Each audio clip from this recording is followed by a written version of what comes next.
Hello, welcome to this brief video tutorial showcasing how to use the Narga Floof colorizer I made.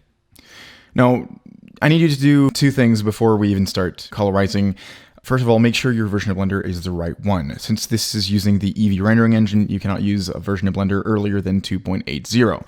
The current version of Blender at time of recording, excluding the betas, is 2.83.3.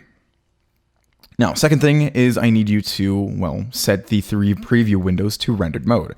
So how you do that is you hover over whatever window you want, and by pressing Z and holding Z, point your mouse up and release Z. And it'll take a few seconds because it needs to compile the shaders, but once it's done, shouldn't take a few seconds, should take more than a few seconds. There you go. You get the preview, and you need to do this 2 more times here for the texture preview as well as the back of the neck. Now, once that's done, you are now ready to colorize. It's really easy. Just I marked the nodes you need to use in green, which are here. They're really easy to use, really intuitive. You're not obligated to use like 3 handles. If you want to add more colors, if you want to go crazy with it, you can absolutely do that. It is really easy to use, and I'm very proud of that. Now, once you get a result that you're happy with, what you want to do is press F12.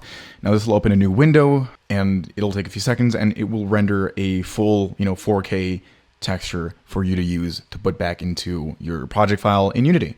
So there you go. Thank you for downloading my file and watching this video. Enjoy and color your Nargas with Floof, I guess.